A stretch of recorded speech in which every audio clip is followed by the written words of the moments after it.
Hoy día entonces vamos a analizar la biología y diversidad de las aves y cómo este importante grupo de vertebrados tiene funciones muy diversas en los ecosistemas y a pesar de que pueden ser bastante versátiles, es un grupo bastante amenazado básicamente por los cambios en los hábitats, en la pérdida y fragmentación de los hábitats. Las aves actuales están reunidas, ¿cierto?, en la subclase Neornites, ¿ya? Esto corresponde entonces a las aves modernas y que están agrupadas en dos grandes órdenes, que son las paleognatas, que son las aves caminadoras, como el ñandú, el avestruz, el casuario, el emú, etcétera, y los neognatas, que son las aves terrestres y acuáticas, que son las más obviamente diversas y abundantes.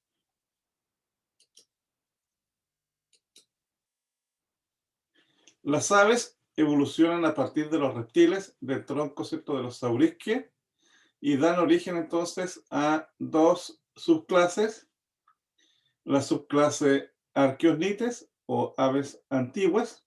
Estas aves, ¿cierto?, fueron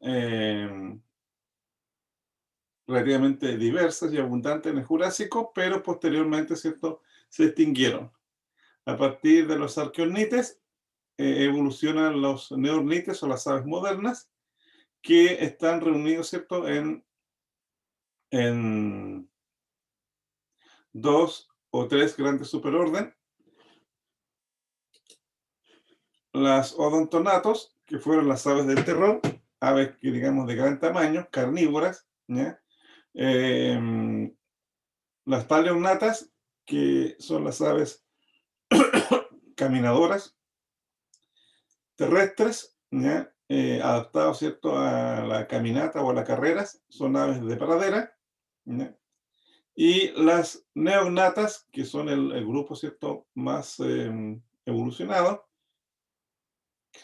que reúne entonces a las aves terrestres y a las aves acuáticas. Dentro de las aves terrestres, ¿cierto?, tenemos las aves terrestres primitivas, que son en general las rapaces, y las avanzadas, que corresponden entonces a las aves de mediano a pequeño tamaños y cuyos representantes más eh, diversos son las paseriformes, es decir, las aves cantoras, como el gorrión, el chincón, em, y otras aves, ¿cierto?, que normalmente observamos en los jardines y en prácticamente en todos los sistemas.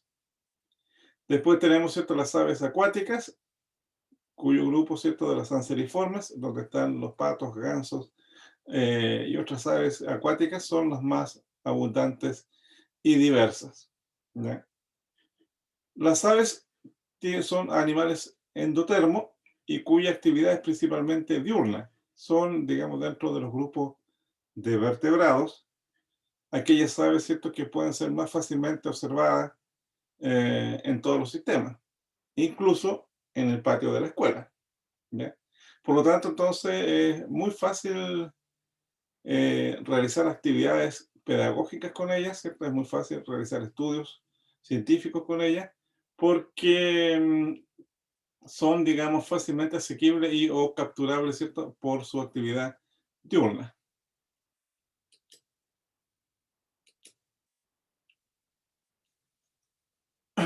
Acá tenemos un cuadro más completo respecto de la diversidad y evolución de las aves, ¿ya? Acá tenemos, ¿cierto?, la subclase Archaeornites. Estos me imagino que ustedes lo conocerán por dibujos, ¿cierto?, que es la famosa Archaeopteris, ¿ya? Los Archaeopteris y las protoaves, ¿cierto?, fueron las primeras aves en evolucionar. Tenían muchas características de los reptiles, tenían garras, tenían una cola muy larga, con pluma, un pico con diente, cosa que en la actualidad eso no ocurre, ¿ya? Y eran aves que realmente planeaban más que volaban activamente, como en el caso, ¿cierto?, de las aves modernas, ¿ya? De aquí evolucionó la subclase Neornite, donde tenemos dos grandes grupos: los paleognatos, esto está al revés, estos son paleognatos, todos estos que están acá, y los neognatos, que son todos estos que están acá. ¿Ya? Los paleognatos, esto que está aquí, ¿ya? Corresponde entonces a las aves caminadoras, y tenemos dentro de este grupo de las paleognatos las avestruces, los kiwis, casuarios, ñandú, emú, y para el caso cierto nuestro, que tenemos ñandú y emú, están los famosos ciertos tinamus, ¿cierto? Que son como especies de aves parecidos a los pavos, donde están, por ejemplo, las perdices, ¿ya? Y algunos otros grupos similares. Todo este otro grupo, ¿cierto? Muy diverso, ¿cierto? Son las neognatos, que corresponde entonces a una serie de aves donde encontramos aves terrestres y aves acuáticas. Y dentro de las terrestres, uno de los grupos más diversos, estos son las paseriformes, ustedes pueden ver acá. Ya les dije, zorzal, chincón, en la cachudito, en fin, todas las aves, digamos, de pequeño a mediano tamaño, corresponden entonces a las paseriformes. Acá tenemos las golondrinas. Otro grupo muy diversificado, ¿cierto? Son los colibríes. Las rapaces también, incluyendo ciertas rapaces diurnas y nocturnas, también son bastante abundantes, ¿ya? Y otro grupo importante, ¿cierto? Son los pistácidos, donde se agrupan a las cacatúas, los loros, los papagayos, etc. El grupo de las palomas, los columbiformes, son también bastante diversos y abundantes, ¿ya? Y le siguen entonces las aves acuáticas, donde los patos, ¿cierto? Los anseriformes, las cigüeñas, las taguas y los pingüinos, ¿cierto? Son representantes, ¿cierto? De las aves acuáticas. Estas aves acuáticas, ¿cierto? Son obviamente aves que permanecen o completan su ciclo de vida en el agua, ¿ya? Vuelan, obviamente, excepto, ¿cierto? Quizás con el pingüino, que es estrictamente acuático y en vez de nadar, nada o vuela dentro, digamos, de la columna de agua.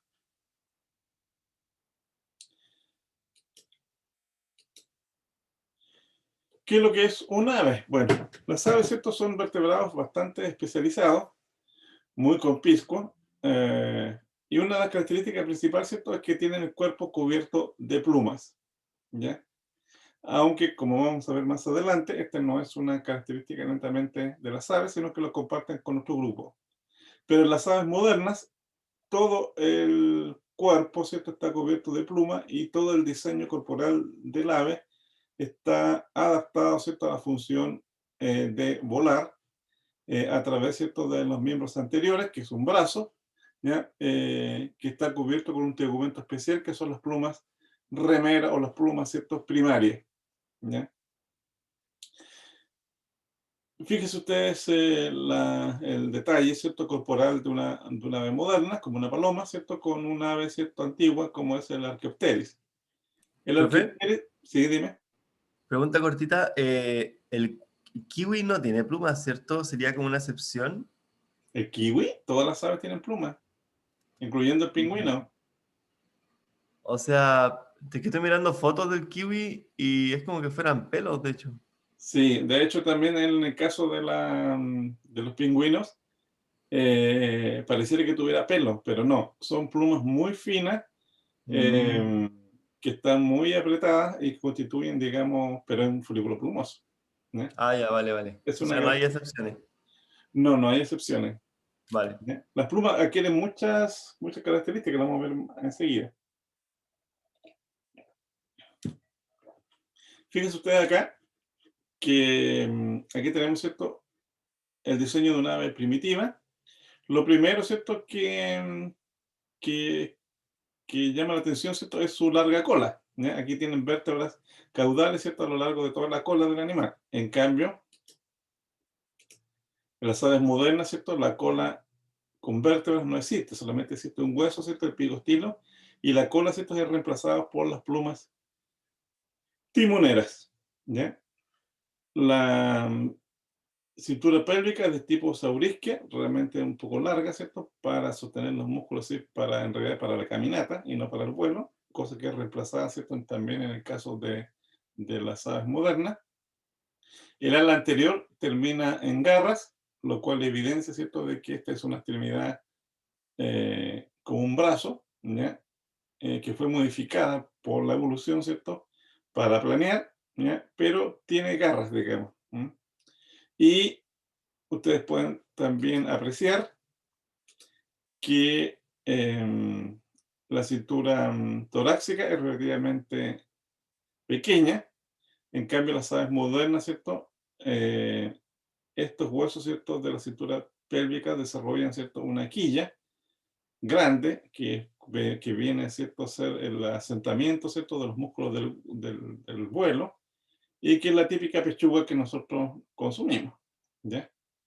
También acá, fíjense ustedes, el fémur, ¿cierto? Y los tarsos y los metatarsos, ¿cierto? Aquí no están completamente fusionadas, como en el caso, ¿cierto?, de las aves modernas.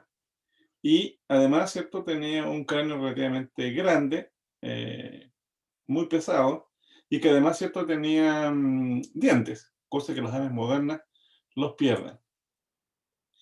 En las aves modernas, entonces, bueno, pierden la cola, se modifica la cintura torácica, pierden los dientes, también pierden algunos huesos del cráneo, no existen garras, y la mayor parte, ¿cierto?, del cuerpo está cubierto de plumas, y como les digo, entonces los tarsos y los metatarsos, ¿cierto?, se fusionan, todo para una adaptación de una locomoción, ¿cierto?, aérea, ¿cierto?, por vuelo batido. Profe, Dígame, ¿qué tienen los gansos? perdón. ¿Qué tienen los gansos? No, no sé si son los gansos, sí, que tienen adentro como parecido como los dientes, ¿no? Sí, Pero estos son, bueno, aquí lo vamos a ver, ¿cierto? En el caso de las aves modernas, te pueden ver, ¿cierto? Hay una disminución de los huesos craneanos, tiene un anillo esclerótico de cartílago para el caso, ¿cierto?, de los ojos. Acá tenemos, ¿cierto?, que la premaxila y el dentario o la mandíbula, ¿cierto?, han perdido sus dientes, pero esto es reemplazado, ¿cierto?, por una estructura córnea que se conoce como ranfoteca, que cubre el hueso, ¿ya? Esa ranfoteca adquiere diversas formas y estructuras, y es uno de los principales órganos de adaptación de las aves, ¿ya? En el caso de los gansos que parecen tener dientes, son dientes, digamos, córneos, em, que son, digamos, estructura proteica, no así como los dientes de un mamífero que son, digamos, con esmalte y ese tipo de cosas, ¿ya? Ningún ave moderna tiene dientes y ninguna ave moderna, ¿cierto?, puede llevar, ¿cierto?, los huevos al interior del cuerpo. Son todas, ¿cierto?, ovíparos obligados. ¿Por qué? Por las exigencias, ¿cierto?, del vuelo, ¿cierto?, batido, ¿ya? Ustedes pueden ver ahora que las vértebras cervicales, ¿cierto?, son, bueno, de distintos tamaños y longitud, ¿ya? Los huesos, ¿cierto?, del tórax hasta la cola están todos fusionados entre sí, ¿ya? El, la cintura pélvica, ¿cierto? Se ha fusionado el isquion con el pubis, ¿ya? Y aparecen unas pocas vértebras caudales acá. Y este hueso central, que es el pigostilo. Aquí normalmente, ¿cierto?, se insertan las plumas timoneras, ¿ya? Fíjese usted acá que la cintura torácica ahora está mucho más desarrollada. Acá tenemos, ¿cierto?, el coracoide, la fúrcula, que es el típico hueso, ¿cierto?, de la suerte, con una escápula, ¿cierto?, que también se encuentra estrechamente, ¿cierto?, unida a las vértebras torácicas. Y fíjense ustedes acá, se desarrolla otro hueso, que es el esternón, que es la típica quilla, ¿cierto?, que es un hueso muy grande, donde aquí se alojan entonces los músculos del vuelo. Y esta es típicamente la pechuga que nosotros consumimos. Fíjese usted además que los huesos de las vértebras, de las costillas, ¿cierto?, se fusionan o se unen, ¿cierto?, con con los huesos, con el hueso, ¿cierto? Del esternón o de la quilla, ¿ya? E incluso existen estas apéndices, ¿cierto? Laterales de las costillas, ¿cierto? Que se llaman apófisis unciforme y que produce entonces una especie de malla alrededor, ¿cierto? De los órganos del cuerpo que evita la deformación del cuerpo durante el vuelo del animal, ¿ya? El ala, ¿cierto? Está constituido obviamente por los mismos huesos del brazo. Acá tenemos el número, el radio, la ulna, ¿cierto? Y los carpos y metacarpos se encuentran fusionados y ya perdieron obviamente las garras. La extremidad inferior, ¿cierto? Está constituido por el fémur, ¿cierto? La fíbula y el tibio tarso que se han fusionado, y los tarsos metatarsos que también se fusionan para originar entonces normalmente una pata para posarse, para reptar, ¿cómo se llama? Para nadar, etcétera, ¿ya? Pero con también, ¿cierto? Una reducción en el número de los dedos de este animal, que de 5, ¿cierto? Normalmente tienen 4 dedos, ¿ya? Completando el diseño del animal, ¿cierto? Podemos ver, ¿cierto? Que además estos huesos son sumamente livianos. Tienen un hueso especial, que es un hueso, ¿cierto? Trabecular o esponjosos, que son huecos, ¿cierto? Con una estructura así como de una malla, una red al interior, normalmente también llenos de aire, ¿ya? Y que hace que el esqueleto de este animal sea bastante liviano. Algunas aves, ¿cierto? Todas las aves, además, ¿cierto? Tienen un sistema respiratorio complejo, formado, ¿cierto? Por los pulmones y los sacos aéreos. Completan este desarrollo, ¿cierto? Para el caso, ¿cierto? De las aves que migran grandes distancias, ¿cierto? Una zona de capa de tejido graso, donde normalmente, ¿cierto? Depositan las reservas nutricionales, ¿cierto? Para migrar a grandes distancias.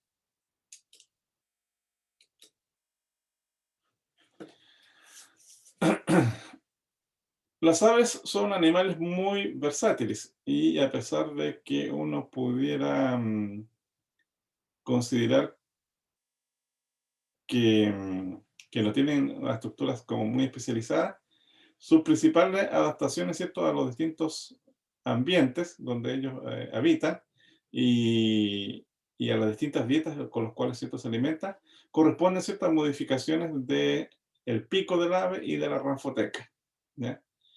Estas adaptaciones de las aves pues, les han permitido, por ejemplo, consumir granos como pinzón, consumir insectos como esta otra ave, ¿cierto? Picos muy delgados, ¿cierto? Adaptados, ¿cierto? Al consumo de néctar en las flores, como los picaflores. Estas aves, ¿cierto? Es una ave insectívora cazadora, ¿ya? Estos que tienen así los picos como de forma de curva, son rapaces, ¿ya? Adaptados, ¿cierto? A comer carne. Estos otros, ¿cierto? A tragar grandes cantidades de peces pequeños. Estos son animales filtradores. Estos son animales frugívoros, etcétera, ¿ya? Normalmente las aves insectívoras, ustedes pueden ver, ¿cierto? Que tienen así como pelos, ¿ya? Pero en realidad también son, son plumas. Son filoplumas, ¿cierto? Que tienen actividades, ¿cierto? Sensoriales y que le ayudan entonces a la alimentación del ave. Junto con una adaptación de las picos y las ranfotecas, bueno, las extremidades inferiores, ¿cierto? Se adaptan a los distintos ambientes en los cuales ellos viven, ¿ya? Y aquí tenemos varios tipos de patas, ¿ya? Por ejemplo, un ave acuática, normalmente, ¿cierto? Tiene membranas interdigitales entre sus dedos, ¿ya? Como el cormorán, ¿cierto? Un pato, una tagua. La tagua no está un poco separada, pero tiene, ¿cierto? Estas como aletillas que le permiten entonces nadar eficazmente, ¿cierto? En el ambiente acuático. Otras patas, ¿cierto? Como estos de los herones, les sirve, ¿cierto? Para posar sobre tierras o sobre los árboles. Esta es una pata, por ejemplo, caminadora, eh, como el famoso correcamino, ¿cierto? O en este caso, ¿cierto? La tenca, ¿cierto? Que normalmente ustedes los ven en los caminos, ¿cierto? Que se cruzan y andan como a saltito. Esas son estas típicas patas así como más reforzadas, ¿cierto? Para la caminata. Obviamente que este es una garra y son típicas, ¿cierto? De las rapaces, diseñadas, ¿cierto? Para poder agarrar a sus presas, ¿cierto? Y destrozarlas. Esto que está acá, ¿cierto? Es una pata vadora, ¿ya? Que le permite al animal caminar sobre la vegetación acuática sin hundirse demasiado, ¿ya? Esta pata, ¿cierto? De un pez pescador está diseñada, ¿cierto? Para posarse sobre las ramas, sobre los troncos cerca del agua. Esto, ¿cierto? Para firmarse en los troncos, que es una pata, ¿cierto? Em, con 3 dedos, ¿cierto? Que está adaptada, ¿cierto? A fijarse sobre los árboles, ¿cierto? Pero en forma vertical, como los carpinteros, ¿ya? Y estas las típicas patitas de las aves paseriformes que andan, ¿cierto? Sobre los arbustos, con vuelos cortos, ¿cierto? Y que están adaptados básicamente para posarse y agarrarse de las ramas.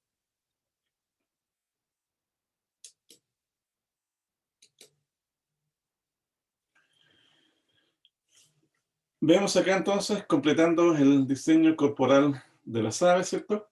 Otras adaptaciones que le permiten entonces a este animal poder volar, ¿cierto? Y poder llevar a cabo, ¿cierto? Una actividad energéticamente muy exigente.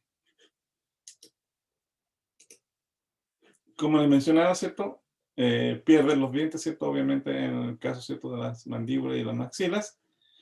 Estos huesos, ¿cierto? Son relativamente delicados, ¿ya? Que son reforzados entonces por una estructura proteica que es la ranfoteca.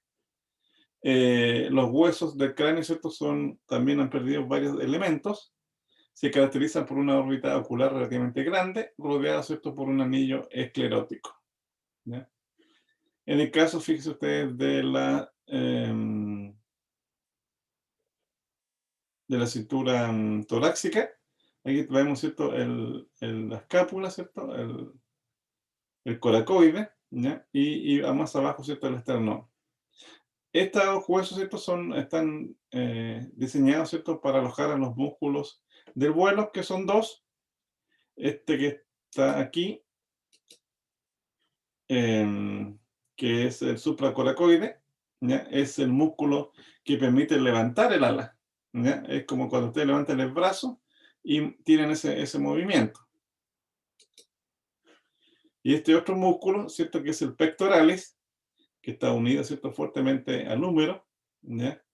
Y a la base, ¿cierto? De la quilla o del esternón, es el músculo propiamente del vuelo, o sea, el que cuando usted levanta el brazo, ¿cierto? Y lo va a cerrar, es el que ejerce, ¿cierto? El mayor trabajo, ¿cierto? Para mover el ala, ¿cierto? Y sostener el vuelo. Además, les había mencionado que los huesos de las aves, ¿cierto? Son todos de tipo trabecular o esponjosos, formando, ¿cierto? Una especie de malla al interior, ¿cierto? Rellenos de aire, y que obviamente permite aliviar el cuerpo, pero a su vez, ¿cierto? Es ¿cómo se llama? Una estructura bastante fuerte. ¿Consulta hasta acá? Yo no. Yo tampoco. Ok. Bien. Con respecto, ¿cierto? A la estructura interna de las aves, bueno, esto también un poco se modifica de acuerdo, ¿cierto? A las adaptaciones que tiene este ave, ¿cierto? Para el vuelo, ¿ya? En general, las aves, ¿cierto? Tienen un sistema nervioso bastante desarrollado. Su cerebro, ¿cierto? Es relativamente grande en proporción al cuerpo. Y ya vemos, ¿cierto? Que las aves han desarrollado, ¿cierto? Una inteligencia y sentido muy especializado, ¿ya? Muchas aves pueden construir, por ejemplo, estructuras arquitectónicas como grandes nidos, pueden, digamos, reconocerse en un espejo, ¿ya? Tienen algunas, ¿cierto? Pueden grabar y recordar, ¿cierto? Sus lugares de nacimiento y sus zonas, digamos, de alimentación, como en el caso de las aves migratorias, etcétera, ¿ya? Y por esa razón, entonces, su comportamiento es bastante complejo. Incluso el comportamiento, digamos, de las aves de corral, las gallinas, ¿ya? Son relativamente complejas. Son engañosas y son capaces además de mentir y de transmitir información respecto de sus congéneres. Ahí está, digamos, la típica pelea, digamos, entre los gallos y las gallinas, ¿cierto? En un corral o en un gallinero. ¿Ya? Esta ave, ¿cierto? Como no tiene dientes, bueno, normalmente, ¿cierto? Su sistema digestivo pasa, ¿cierto? A través de la esófago hacia un sistema digestivo que está modificado para poder, digamos, absorber y triturar el alimento en distintas partes, ¿ya? El animal normalmente traga su alimento, pasa, ¿cierto? Por el esófago y lo almacena en este estómago almacenador que es el buche. Allí normalmente en el buche, ¿cierto? Hay una digestión previa y algunas aves, ¿cierto? Como las aves marinas, ¿cierto? Y las aves granívoras, y en general casi todas las aves, tienen enzimas que degradan parcialmente el alimento y pueden regurgitarlo, ¿cierto? Para la alimentación de sus crías. Eso se conoce en general como leche de paloma. Posteriormente, ¿cierto? El alimento sigue, ¿cierto? Por este otro estómago, que es un estómago glandular, donde otras enzimas, ¿cierto? Son vaciadas para poder degradar los alimentos, que se llama proventrículos. Ese estómago, ¿cierto? Se continúa con un estómago muscular, que es el famoso contre de las aves, que está recubierto, ¿cierto? Por un epitelio grueso con espículas, que tiene entonces un movimiento así como de rotatorio, ¿ya? Y que permite entonces demoler y terminar, ¿cierto?, de moler los alimentos, ¿ya? Normalmente el ave, ¿cierto?, también consume elementos abrasivos como piedrecitas, ¿cierto?, algunas semillas más duras, fritas, para poder entonces ayudarse en la trituración de los alimentos. Luego, ¿cierto?, de este estómago muscular, pasa entonces por el intestino delgado, intestino grueso y llega, ¿cierto?, al final hacia la cloaca, ¿ya? El sistema renal de esta ave, ¿cierto?, ya es mucho más eficiente. Aves y mamíferos comparten un riñón más desarrollado, más eficiente, que es el riñón metanéfrico. Ese riñón metanéfrico se caracteriza porque posee gran cantidad, ¿cierto?, de nefronas corticales y medulares que son de gran longitud, ¿ya? Y que permite entonces concentrar la orina a altos niveles, ¿cierto? Y normalmente excretar urea o ácido úrico como hacen en este caso las aves, ¿ya? El resto de los sistemas del ave son muy parecidos, ¿cierto? Al de al resto de los vertebrados, ¿cierto? Tienen un corazón, un hígado, el corazón ya es de 4 cámaras, separado, ¿cierto? Con los 4 elementos. Los testículos normalmente se desarrollan los 2 en el macho, ¿cierto? En el caso de la hembra, bueno, se desarrolla solamente uno, normalmente el izquierdo. Otra característica importante de los órganos internos de las aves, ¿cierto?, es su sistema respiratorio, que es uno de los más complejos dentro de los vertebrados, ¿ya? Estos son animales homeotermos y más encima, ¿cierto?, que tienen una actividad física exigente. De allí probablemente, ¿cierto?, esta especialización del sistema respiratorio, ¿ya? Aparte del pulmón, ¿cierto?, que son 2 lóbulos, ¿cierto? Este es el sistema circulatorio, ¿cierto? Se conecta con los sacos aéreos, donde están, ¿cierto?, los sacos aéreos interclavicular, alrededor, ¿cierto?, de la cintura torácica, los sacos aéreos torácicos, anteriores y posteriores, y los sacos aéreos abdominales. Incluso los sacos aéreos, ¿cierto?, pueden tomar también contacto, ¿cierto?, con el sistema óseo trabecular. Entonces, esta adaptación entonces le permite al ave aspirar una sola vez el aire, que pasa, ¿cierto?, por la tráquea, ¿cierto?, hacia los pulmones, de los pulmones, ¿cierto?, a los sacos aéreos torácicos, abdominales, etcétera, ¿ya? Y hacia ahí se va entonces produciendo posteriormente, ¿cierto?, el intercambio respiratorio. Pero el intercambio respiratorio, ¿cierto?, es parcial, ¿ya? O por etapas, podríamos llamarlo, ¿ya? Y por lo tanto, entonces, el ave aspira una sola vez, se produce la difusión de gases, intercambio de gases al interior de todo este sistema, y luego, ¿cierto?, los gases, ¿cierto?, son evacuados, ¿cierto?, durante la expiración, ¿ya? Pero lo importante acá es que el ave, ¿cierto?, tiene una tasa, ¿cierto?, de respiración relativamente baja en comparación con uno. Por ejemplo, si ustedes estuvieran con clases presenciales, ¿cierto?, en la colina y viene atrasado a mi clase, comienza a correr, ¿cierto?, y a subir por la colina. ¿Y qué pasa ahí? Cuando ustedes corren,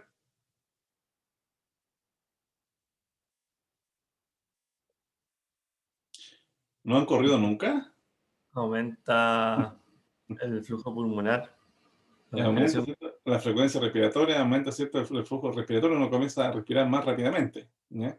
Y aunque uno pareciera que esa respiración pudiera llevar más oxígeno a nuestro cuerpo, también, ¿cierto?, se produce un menor intercambio, ¿cierto?, o una menor expiración de gases como el CO2, ¿ya? Usted está aspirando como más rápidamente, ¿cierto?, pero está a su vez botando menos aire, ¿ya? Y eso hace, ¿cierto?, de que en algún momento usted sufra, qué sé yo, calambre, apnea y ese tipo de cosas, ¿ya?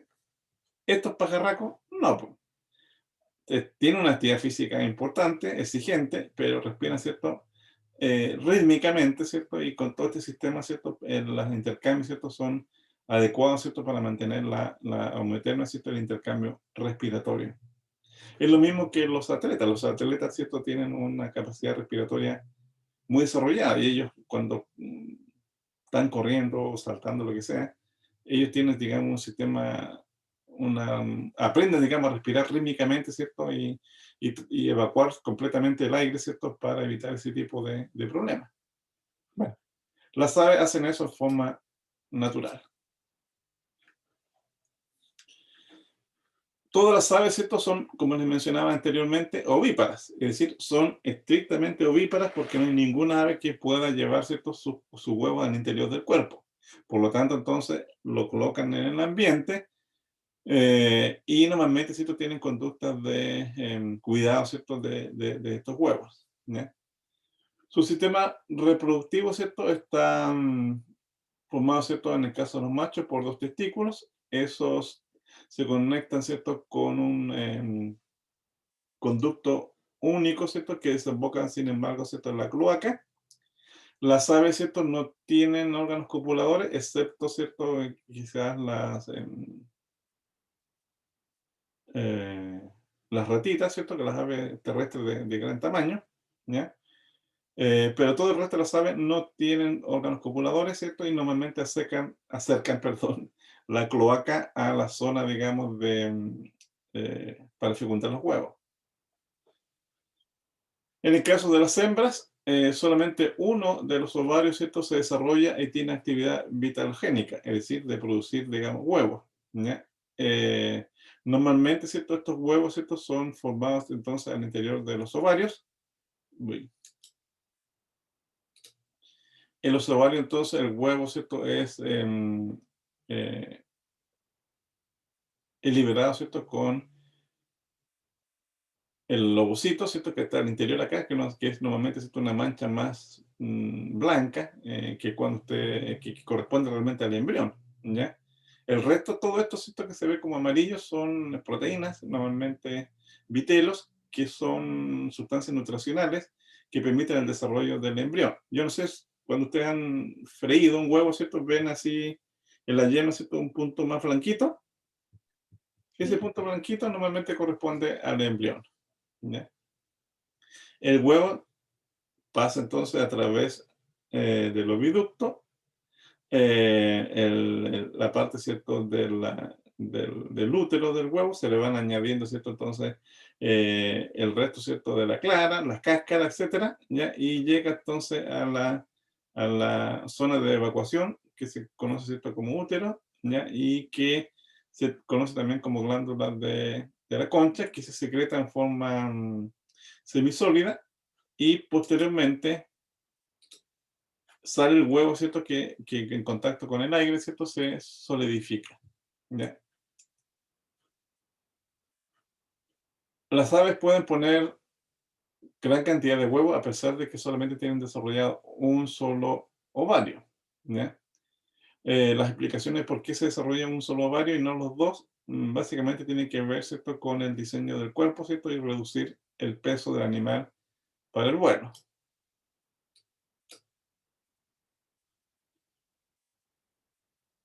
¿Alguna consulta hasta acá?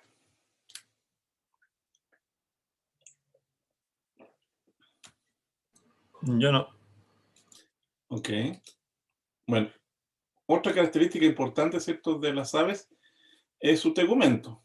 Y su tegumento, ¿cierto?, está formado básicamente, ¿cierto?, por folículos plumosos, ¿ya? La pluma es una maravilla arquitectónica, ¿cierto?, producida por la naturaleza, ¿ya? Está constituida por un eje central, que es el raquis, ¿cierto?, y un cuerpo que es el vexilo, ¿ya?, o el cuerpo de la pluma. Es una estructura córnea, es una estructura proteica, por lo tanto, entonces es una estructura que es muy cara de producir, ¿ya? Toda pluma, ¿cierto?, tiene este eje central, ¿cierto?, que es el raquis, en la zona donde no está el vexilo o el cuerpo de la pluma, se llama cálamo, y en la que está inserta, ¿cierto?, normalmente en la piel del animal. El raquis, ¿cierto?, a su vez tiene una serie de estriaciones que salen, digamos, de este eje central y constituyen entonces las barbas. Las barbas, a su vez, ¿cierto?, se vuelven a ramificar y forman este sistema, digamos, que se llama las bárbulas.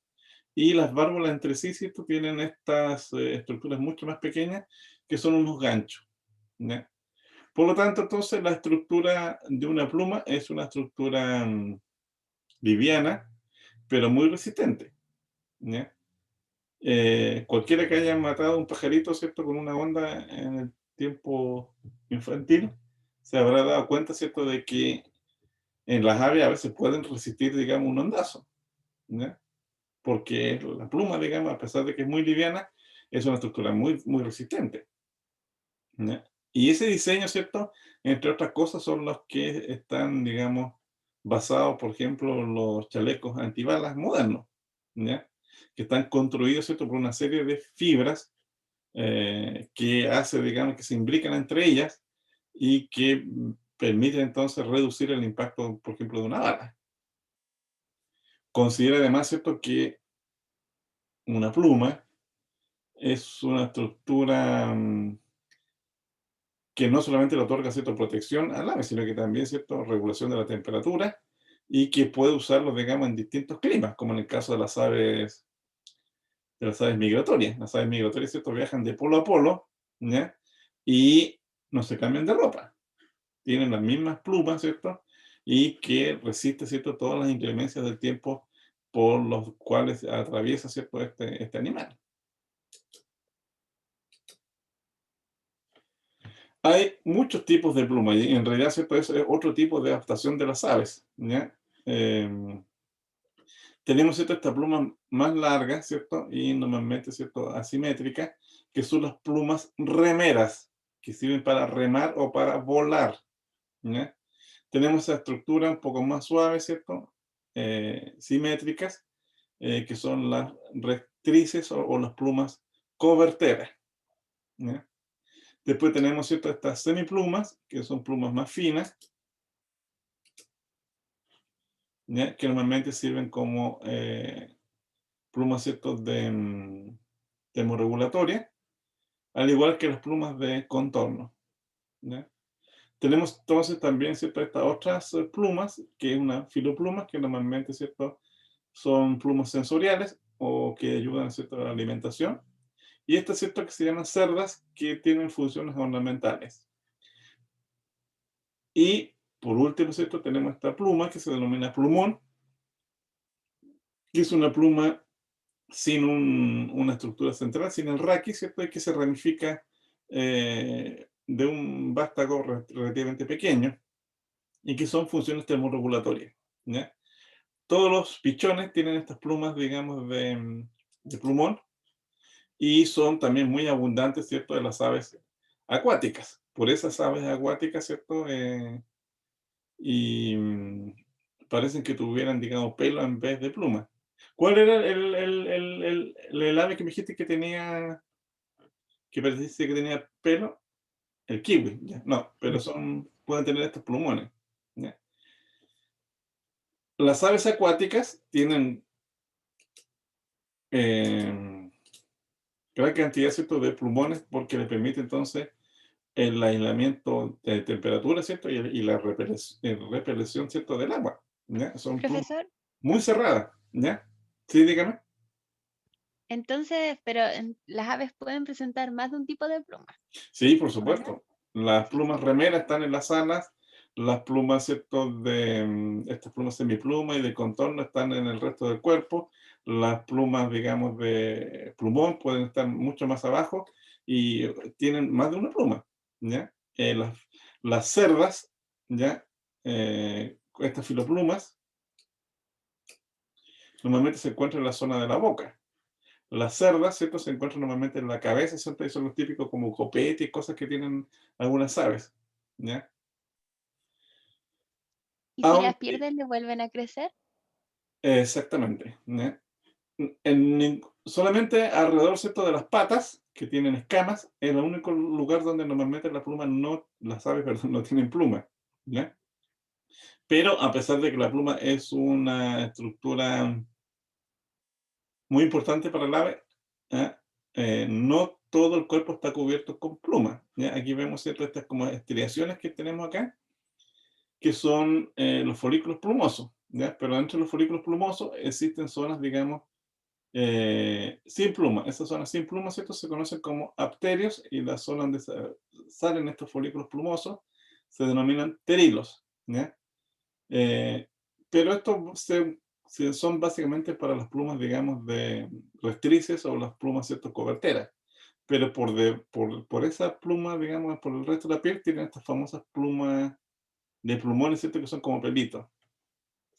Yo no sé si usted alguna vez ha matado una gallina o su abuelita, ¿cierto?, y lo ha cocinado, ¿cierto?, y lo ha plumado. Ahora todo se vende, digamos, eh, envasado y qué sé yo. Pero antes uno iba a la feria, ¿cierto? Se compraba una gallina, ¿cierto? Había que apretar el cogote, ¿cierto? Y después desplumarla, ¿ya? Y cuando ustedes la desplumaban completamente, quedaba así más o menos la gallina, ¿ya? Pero después, ¿cierto?, la pescaba de las patas, ¿cierto? Y le pasaba, ¿cierto?, por cerca del fuego para quemar, ¿cierto?, las famosos plumones que son muy delgaditos y muy, muy, muy, muy pequeños como para estar sacándolas una por una, ¿ya?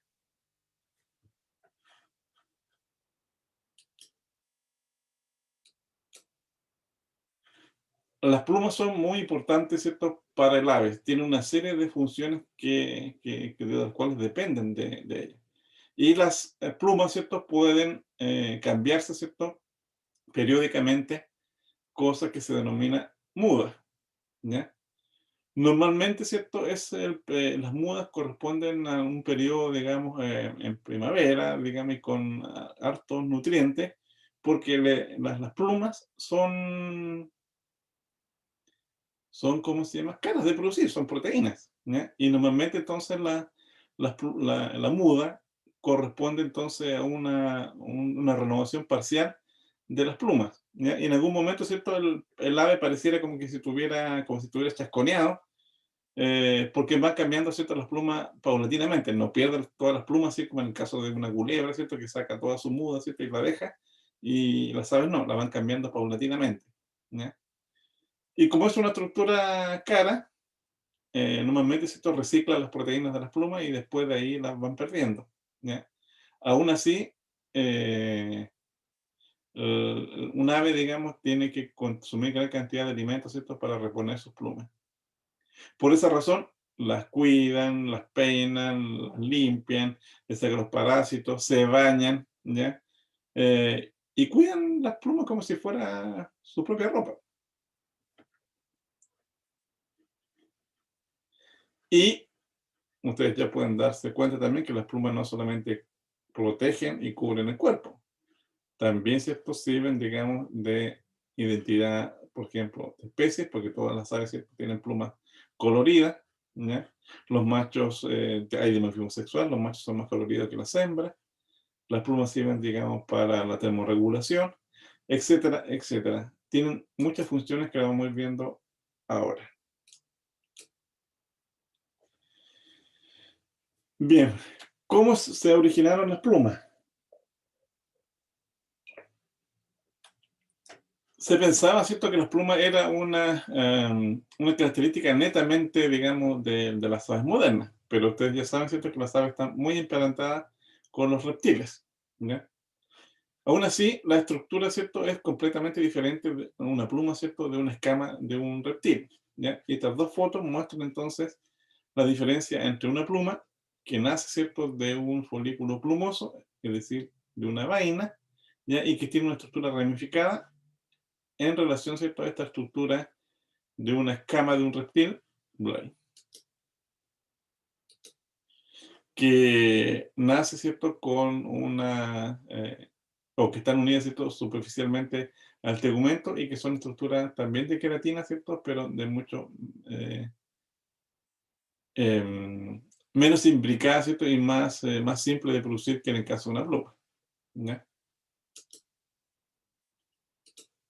¿Qué ocurre entonces? Bueno, normalmente entonces las plumas, ¿cierto?, se desarrollan dentro de los famosos folículos plumosos, ¿ya?, que corresponden realmente a una papila, ¿ya? Esas papilas y esos folículos, ¿cierto?, están insertos dentro del tegumento del animal y no es, digamos, una especie de secreción de una lámina de proteínas como en el caso de las escamas. Las escamas, digamos, son bastante delgadas y muy lábiles, se salen, digamos, rápidamente del tegumento. No, estos están dentro de una papila, se desarrolla entonces primero, ¿cierto?, una vaina, al interior, ¿cierto?, de esa vaina, ¿cierto?, se va produciendo entonces la pluma en desarrollo, ¿cierto? Esa pluma de desarrollo desarrolla una especie de papila dérmica que va expulsando entonces la pluma antigua. Posteriormente, ¿cierto?, esta pluma se desarrolla al interior como una especie de vástago, ¿ya?, donde al interior, ¿cierto?, está envainada la pluma, ¿cierto? Y luego, ¿cierto?, se abre, ¿cierto? Y desarrolla entonces o se expande, ¿cierto?, formando el vexilo, ¿cierto? Y todas las ramificaciones que nosotros vemos en un ave o en una pluma, ¿ya? Aquí vemos entonces la diferencia entre una pluma de vuelo, que tiene, ¿cierto?, un raquis muy largo, con sus divisiones, ¿cierto?, de barbas y válvulas, ¿cierto?, como una especie, digamos, de red, ¿ya? Y un plumón, ¿cierto?, que en realidad es una pupila dérmica que tiene en realidad en la parte superior nomás una serie de plumas muy pequeñas, ¿cierto?, que forman la estructura del plumón, ¿ya? Por lo tanto, entonces, las escamas de los reptiles, ¿cierto?, salen como especie de una especialización del tegumento, ¿cierto?, que se endurece y se queratiniza y forma la escama.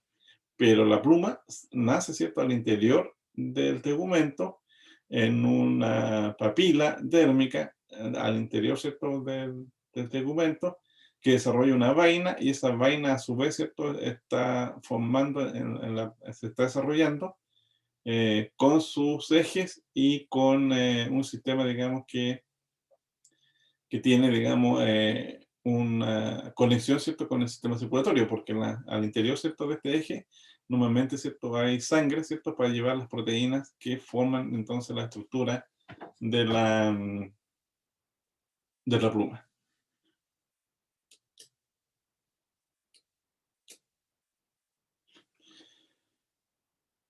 Bueno, les comentaba, ¿cierto?, que la pluma, ¿cierto?, no es solamente una característica de las aves. La pluma, si bien es cierto, todas las aves tienen pluma, no nace con las aves, ¿ya?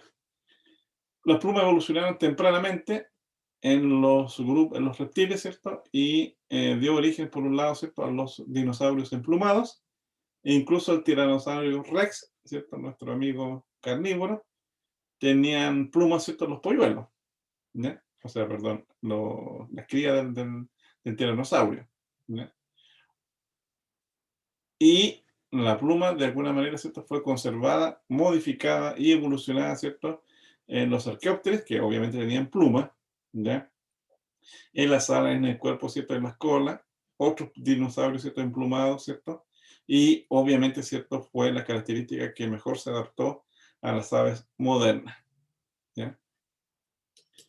Estas plumas, como se puede apreciar, ¿cierto?, en los fósiles de las protoaves y de los Archaeopteryx, ¿cierto?, eran muy parecidas a las plumas modernas, ¿ya? Que tenían un raquis, ¿cierto?, y tenían, ¿cierto?, un cuerpo, ¿cierto?, un vexilo, y además, ¿cierto?, estas plumas eran bastante coloridas. Ustedes pueden ver acá, ¿cierto?, de que hay algunos pigmentos asociados, ¿cierto?, con estas plumas. Bueno, los paleontólogos, ¿cierto?, han reconstituido, ¿cierto?, estos pigmentos, y han demostrado, ¿cierto?, que en realidad los dinosaurios emplumados eran bastante, ¿cómo se llama?, vistosos, tenían hartos colores, ¿ya? No sé si esto puede ser una representación, si acaso tenían las plumas distribuidas así, pero sí tenían hartos colores, ¿ya?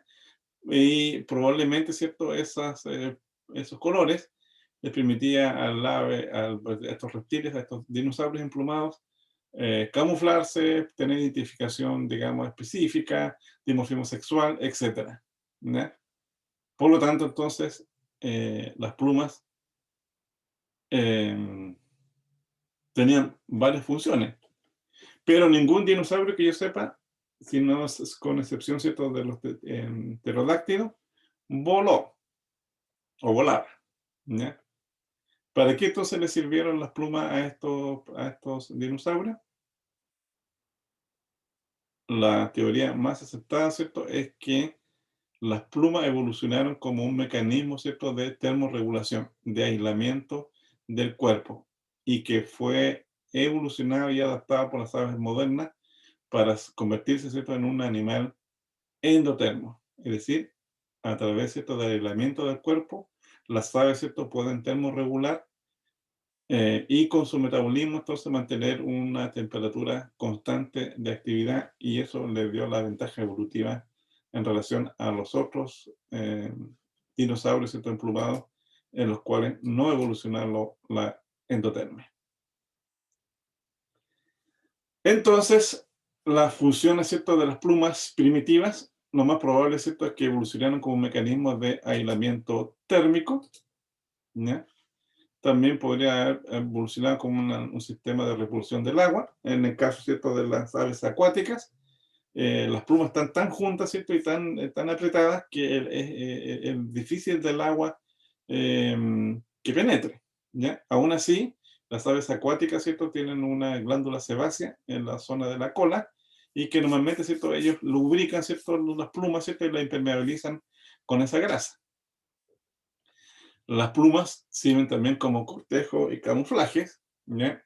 Y también, ¿cierto?, para la depredación y para evitar la depredación. Las aves rapaces tienen plumas muy aerodinámicas, que son asimétricas, que permiten entonces una navegación prácticamente sin ruido, ¿ya?, para poder acercarse a sus presas, ¿cierto?, y capturarlas, ¿ya? Las aves que son presas, normalmente, ¿cierto?, tienen colores que la mimetizan, ¿cierto?, con el ambiente, y eso hace, ¿cierto?, de que su depredación se vea reducida. También, ¿cierto?, las plumas son de defensa o protección del cuerpo, etcétera. Y, por supuesto, las plumas también sirven para volar, ¿ya? Em, si las plumas no evolucionaron para el vuelo, entonces obviamente las alas sí lo hicieron, ¿ya? Pero tampoco evolucionaron para el vuelo inicialmente, ¿ya? Probablemente estos los primeros reptiles emplumados, ¿cierto? Tenían brazos relativamente cortos, digamos, a pesar de que tenían plumas. Por lo tanto, entonces, esos brazos obviamente no estaban diseñados para el vuelo, ¿ya? Lo más probable es que se hayan utilizado, ¿cierto?, como un mecanismo de locomoción, de ayuda a la locomoción, para trepar árboles o capturar alimentos. Posteriormente, ¿cierto?, algunos animales exhibieron, digamos, mayor longitud de sus brazos y con una estructura, digamos, de pluma mucho más desarrollada, que no solamente les permitió, ¿cierto?, capturar alimentos, sino que eventualmente, ¿cierto?, dar unos pequeños planeos, como en el caso, ¿cierto?, de la Archaeopteryx, y eventualmente, ¿cierto?, subirse a un árbol y planear algunas distancias. Todavía no estaba adaptado el animal, ¿cierto?, para un vuelo batido o activo. Aún así, estos brazos, ¿ya? Fueron obviamente adaptados en las aves modernas, ¿cierto?, para volar, ¿ya? Pero fíjese, en las alas, ¿cierto?, de los pingüinos están adaptados a la natación, al igual que otras aves acuáticas. E incluso, fíjese usted acá, esta garza utiliza, ¿cierto?, las alas para cazar. Extiende, ¿cierto?, sus alas, crea como una especie de sombra, los pececillos, ¿cierto?, se acercan allí, ¿ya? Y la garza, ¿cierto?, los captura. Entonces, lo que quiero señalar acá es que las estructuras de los organismos evolucionan, obviamente, y son adaptados, ¿cierto?, para una función, pero después son coadaptados para distintas funciones, ¿ya? Porque la evolución es una especie de gaffiter, no de un arquitecto. ¿Qué significa eso? Bueno, lo mismo que un gaffiter. Usted cuando hay una rotura, ¿cierto?, de una cañería, llama al gaffiter. Y el gaffiter llega, ¿cierto?, qué sé yo, le pone una pita, un chicle, lo que sea, ¿cierto?, y arregla el desperfecto con los materiales que tiene a mano. No va a ponerle, ¿cierto?, una reparación, ¿cierto?, con soldadura, qué sé yo, de platino, con estructura, ¿cierto?, de cobre y cosas por el estilo, ¿ya? Arregla el sistema nomás y el asunto sigue funcionando. La evolución hace lo mismo. Toma los elementos, ¿cierto?, que tiene un organismo, sus estructuras, ¿cierto?, los materiales con que está construido, y los modifica para los distintos ambientes. Así, el alas probablemente evolucionó como un mecanismo, ¿cierto?, para cazar o para capturar alimentos. Posteriormente sirvió, ¿cierto?, para planear. Luego, ¿cierto?, el ala, ¿cierto?, fue adaptada para el vuelo, como está el caso de esta ave.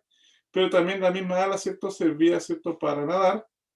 Y también, ¿cierto?, la adaptaron, ¿cierto?, las aves modernas para poder capturar el alimento de otra forma.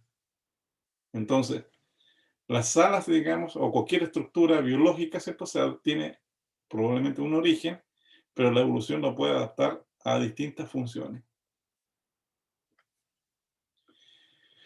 ¿Consulta hasta acá?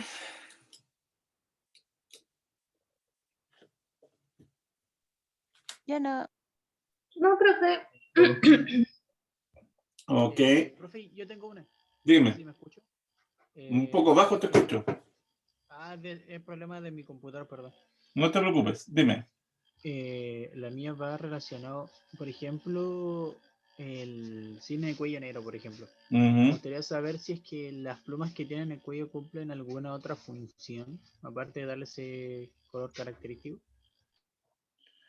En primera instancia no sabría si tienen alguna otra función. Lo más probable es que sea, digamos, una cosa de identidad, ¿ya? Es decir, de dimorfismo sexual o de especie específico, ¿ya? Que tengan alguna otra función no lo sé, tendría que averiguarlo, ¿ya? Pero, los colores, fíjense ustedes, también en el reino animal tienen un significado, digamos, distinto a los que nosotros normalmente le otorgamos, ¿ya? Porque nosotros vemos, ¿cierto? Los colores, el animal es bonito y vemos algunos colores, no, ¿ya? Pero recuerden, ¿cierto?, que las aves tienen, digamos, plumas, ¿cierto? Que son iridiscentes, es decir, que tienen muchos colores, ¿ya? Y que reflejan algunas ondas de longitud que nosotros no vemos, ¿ya? Eso puede servir al ave, ¿cierto? Para poder, digamos, para el cortejo, para poder, digamos, capturar o atraer alguna determinada presa. Los colores negros normalmente sirven para termorregular, ¿ya? No sé si el cuello de un cisne negro, digamos, servirá para eso, ¿ya? Pero puede también ser una forma, digamos, de camuflaje. A lo mejor estos animales, ¿cierto? Que se camuflan en las totoras y ese tipo de cosas, les serviría como camuflaje, ¿ya? Porque se confunde, digamos, con un fondo verde o relativamente oscuro y le puede permitir entonces evitar la depredación, ¿ya? A propósito del video que nosotros estábamos viendo, el otro día estaba viendo, ¿cierto? Un video también de Attenborough respecto, ¿cierto? De los colores. Y ahí se veía, por ejemplo, que un tigre que es anaranjado y que a simple vista, digamos, se parece, digamos, un animal muy colorido, ¿cierto? Para poder cazar, ¿ya? En la práctica, ¿cierto? Ese color que tiene el tigre pasa desapercibido para sus presas. Las presas, ¿cierto? Como los ciervos y otros animales, son daltónicos para el color naranja, ¿ya? Y por lo tanto, entonces, al tigre, en un fondo verde, ¿ya? Se ve como verde, ¿ya? Y pasa completamente desapercibido, ¿cierto? Y puede acercarse a la gacela o al ciervo, ¿cierto? Y capturarlo, ¿ya? ¿Por qué? Porque los colores, digamos, reflejan otras cosas. Y no necesariamente, ¿cierto? El mismo color que nosotros estamos viendo, ¿cierto? Es el que lo ve la presa u otro depredador, ¿ya?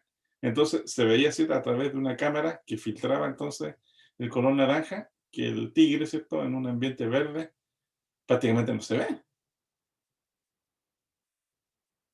Entonces, como les digo, los colores son,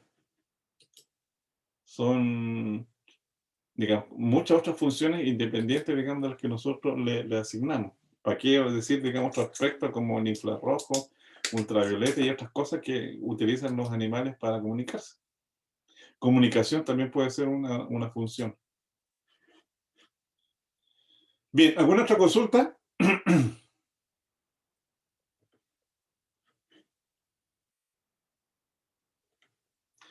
Bueno, No, sí, dime. ¿Aló? dije que no. Ah, ya, ok. Ya, bueno, las aves, entonces, todas las aves tienen un desarrollo externo, ¿cierto? Son ovíparas, ponen los huevos, ¿cierto? En el ambiente. Y todas las aves, ¿cierto? Se caracterizan porque tienen un huevo cleidoico, ¿cierto? Con un cascarón, unas membranas, ¿cierto? Internas que permiten la nutrición y la respiración. Y un huevo, ¿cierto? Que se denomina telolecito. Ese huevo, ¿cierto? Y la yema perdón, y la clara del huevo, ¿cierto? Son proteínas, ¿ya? Y normalmente sobre la yema está esta estructura, ¿cierto? Que es el embrión, que es una especie de una mancha blanca, ¿cierto? Un disco, que va creciendo paulatinamente, ¿cierto? Y va consumiendo entonces las reservas nutricionales del huevo, ¿ya? Normalmente, dependiendo de la especie y del tamaño de las aves, el desarrollo, ¿cierto? Del huevo corresponde a aproximadamente 30 días, ¿ya? Las aves posteriormente entonces rompen el cascarón, ¿cierto? Y salen, digamos, al externo. Pero este desarrollo, ¿cierto? Puede ser de dos tipos. Un desarrollo altricial, donde el ave, ¿cierto? Cuando eclosiona del huevo, nace con los ojos cerrados, prácticamente sin pluma, y son aves, ¿cierto? Nidícolas, que dependen, ¿cierto? De los padres, ¿cierto? Para su alimentación, ¿ya? Algunas aves, ¿cierto? Como las rapaces, los pingüinos, ¿cierto? Son mantenidos, ¿cierto? Por los padres durante mucho tiempo, ¿ya? Un par de años, ¿ya? Alimentándolos, ¿cierto? Hasta que puedan valerse por sí mismos. Bueno, nosotros, ustedes, ¿cierto? También son como estos artificiales, digamos.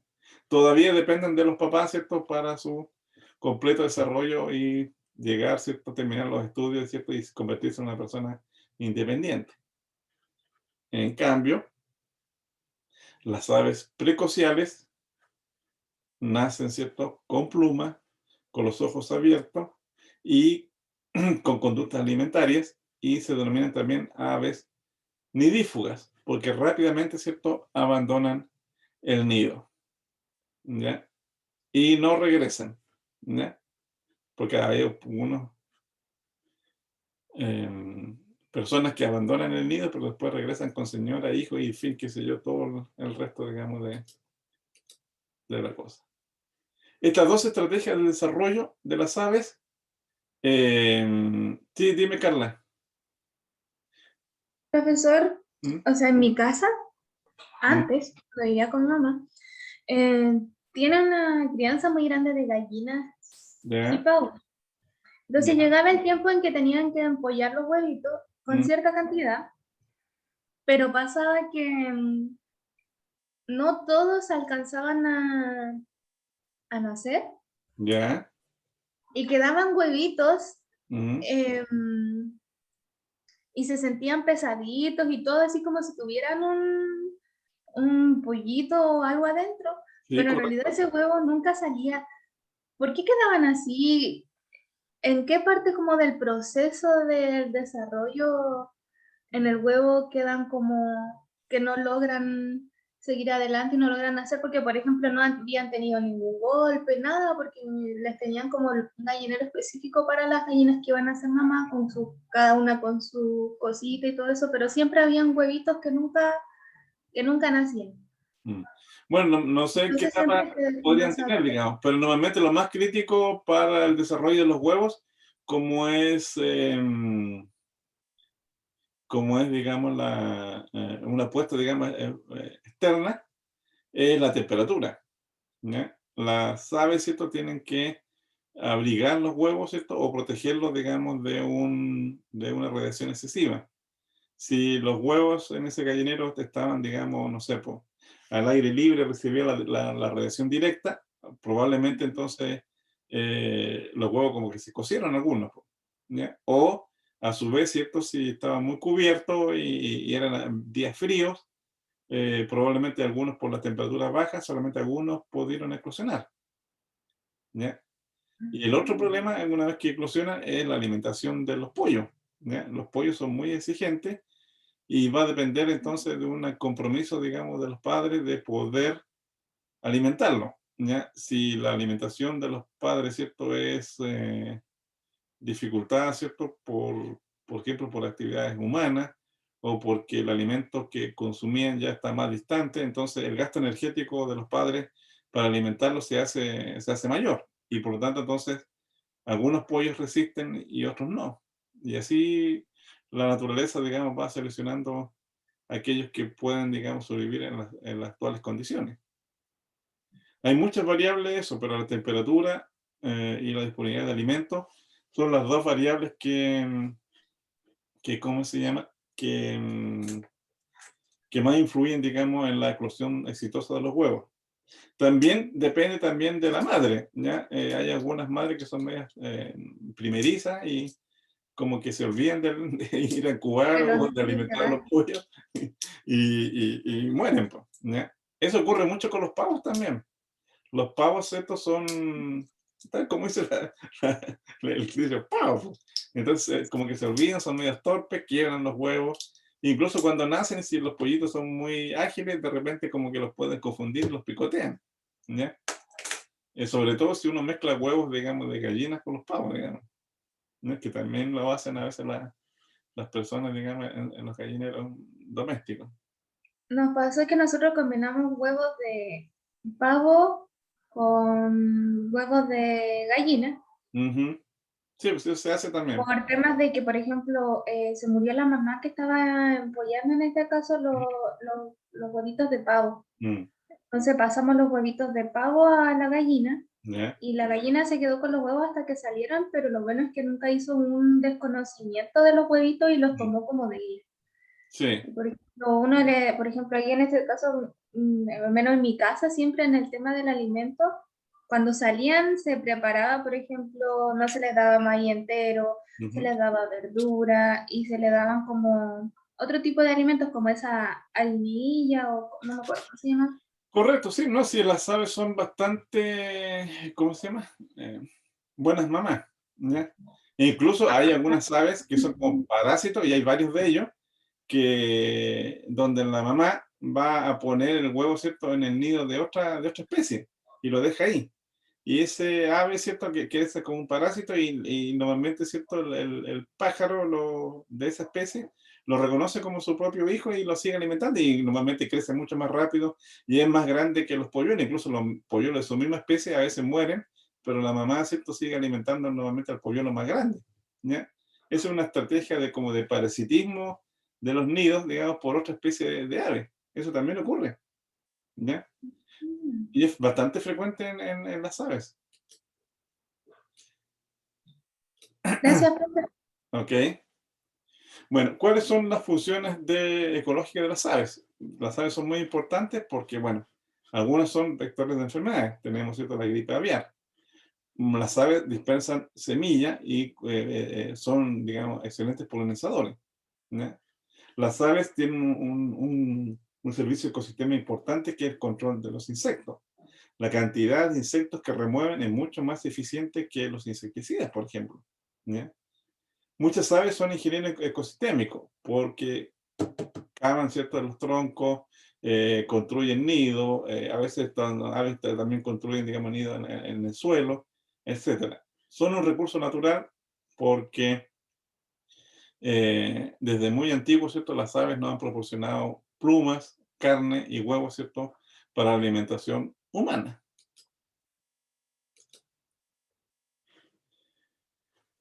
Las relaciones con el hombre, bueno, en general han sido malas, ¿ya? En la antigüedad las aves, ¿cierto?, se adoraban como deidades, ¿cierto? Aquí tenemos Horus, ¿cierto?, un dios egipcio, pero en la mayor parte, ¿cierto?, de las relaciones, ¿cierto?, ha sido negativa porque nosotros, ¿cierto?, hemos extinguido muchas aves, ya sea por un uso directo, por el consumo de sus huevos. Por ejemplo, este es un huevo, digamos, del ave elefante, del Madagascar. Fíjese usted el tamaño del huevo. Donde persiguieron, ¿cierto?, y sacaban sus huevos hasta que el ave, ¿cierto?, se extinguió. Otras relaciones, ¿cierto?, con el hombre, ¿cierto?, ha sido la domesticación de las aves, ¿cierto?, para la alimentación humana. Aquí tenemos pavos, gallinas, que en casi todas las culturas tenemos, ¿cierto?, este hábito, ¿cierto?, de tener aves, ¿cierto?, o sencillamente, ¿cierto?, las cazaban, como son las aves sinogenéticas, patos, ¿cierto?, qué sé yo, perdices, codornices, que iban entonces a la parte, ¿cierto?, de alimentación del hombre, ¿ya? El hombre también produjo, ¿cierto?, la extinción de varias especies de aves, sobre todo las migratorias, porque las cazaba, digamos, excesivamente, ¿ya? Por deporte, ni siquiera por alimentación. Las aves cumplen también funciones muy importantes, ¿cierto?, en la dispersión de propágulos, tanto vegetales como animales, un flujo de nutrientes y de energía y de nuevas presas, ¿cierto?, a los ecosistemas por donde ellas migran. Porque muchas aves, ¿cierto?, tienen migraciones ya sea intercontinentales o locales, ¿ya? Y algunas aves entonces pueden migrar de polo a polo, ¿cierto?, en estas zonas, e incluso algunas, ¿cierto?, se pueden conectar con los otros continentes más alejados. Cualquiera sea el caso, todas las aves, ¿cierto?, se reúnen o en el polo norte o en el polo sur, ¿ya? Y allí, ¿cierto?, pueden contaminarse, ¿cierto?, con algún ave que tenga algún vector, un patógeno, digamos, peligroso para el hombre y transmitirla, ¿cierto?, a través del globo, ¿cierto?, en forma casi completa. Por eso el asunto de la gripe aviar, ¿cierto?, fue tan catastrófica porque desarrolló entonces o propagó, digamos, el virus, ¿cierto?, por casi todo el mundo, ¿ya? ¿Cómo se la arregla las aves, ¿cierto?, para migrar de un lado a otro? Bueno, normalmente las aves, ¿cierto?, tienen un sentido, ¿cierto?, de navegación bastante desarrollado. Pueden navegar guiándose, ¿cierto?, por el sol. ¿Ya? La posición del sol, ¿cierto?, le permite entonces a las aves, ¿cierto?, saber, ¿cierto?, dónde está el sur, dónde está el norte. ¿Ya? Y también, ¿cierto?, la posición de las estrellas le permite también navegar a las aves. Y algunas otras, ¿cierto?, tienen una especie de como de magneto, ¿cierto?, que pueden reconocer, ¿cierto?, el magnetismo de la Tierra, de los polos, ¿cierto?, y migrar también guiados, ¿cierto?, por esa especie de brújula. Acá tenemos entonces, fíjense ustedes, la influencia, ¿cierto?, aviaria, que fue originada, ¿cierto?, en Asia, para variar, y que posteriormente, ¿cierto?, viajó, ¿cierto?, a Europa, a África, y llegó, ¿cierto?, hasta Estados Unidos, incluso a América, ¿ya? Y produjo entonces una serie de muertes, ¿cierto?, a lo largo, ¿cierto?, del territorio en forma global. Esto se paró rápidamente porque mataron las aves, ¿ya? Todas las aves, ¿cierto?, fueron sacrificadas rápidamente, ¿cierto? Y sobre todo las aves de corral. Pero las aves de corral no es la que, o sea, es la que transmitieron algunas veces la enfermedad, pero lo que sucedió es que ese virus, ¿cierto?, fue transportado por las aves migratorias. Y las aves migratorias, ¿cierto?, se conectaban con las aves domésticas, ¿cierto?, en los corrales, y de ahí pasó a los humanos, ¿ya? Entonces, obviamente que en algunos casos, entonces, esta, ¿cómo se llama?, conducta migratoria de las aves, ¿cierto?, nos puede ocasionar problemas, ¿ya?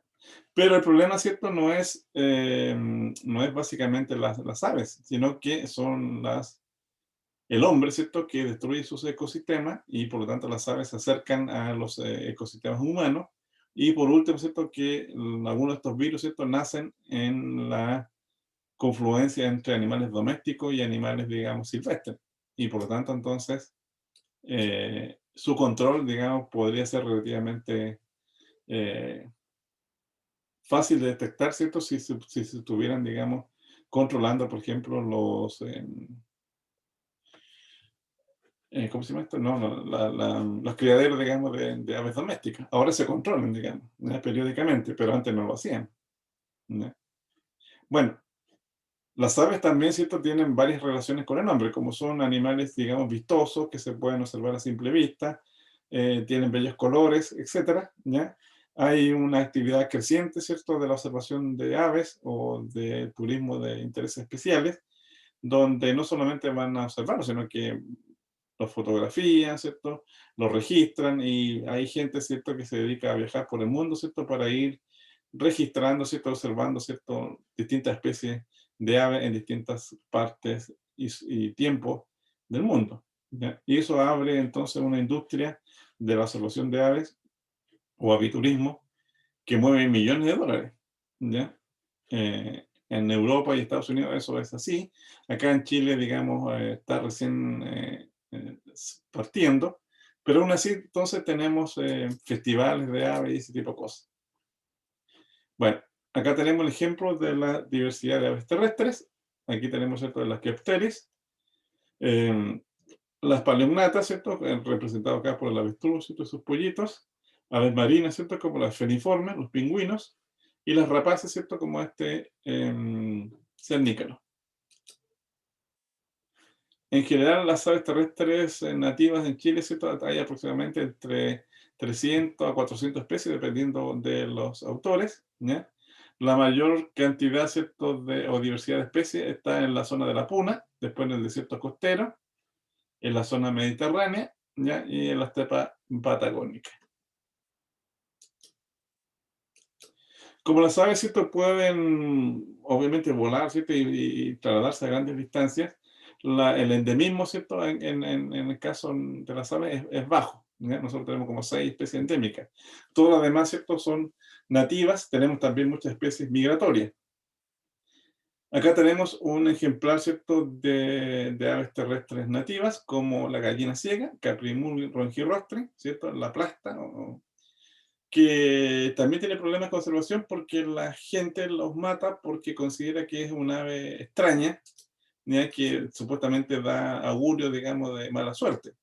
Pero es una ave insectívora que está camuflada básicamente para consumir insectos y tiene la desventaja, digamos, que se acerca a las construcciones humanas o a los caminos, ¿cierto?, para capturar insectos. Aquí tenemos entonces una ave, ¿cierto?,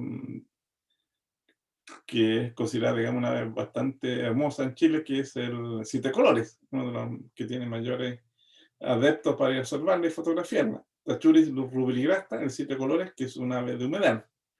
Acá tenemos el cometocino de Galli, Frigilus galli, ¿ya? Y este otro, ¿cierto?, que es una ave emblemática, que es el chucao de los bosques valdivianos, en el cual también va mucha gente a tratar de fotografiarlo, una ave muy pequeña. Celorchinus rubicola, ¿cierto?, el famoso chucao de los bosques valdivianos.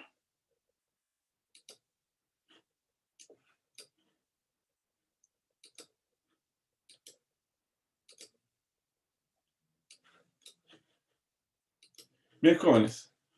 ¿Consultas? ¿Preguntas? Yo no. Nos vemos entonces la próxima clase. Yo sí, una. Dime. Tengo. Todavía no está la fecha para la otra prueba, ¿cierto? ¿O sí? Sí, se la tenemos ya fijada ¿cómo se llama? En el cronograma. Incluso ya le subí la lectura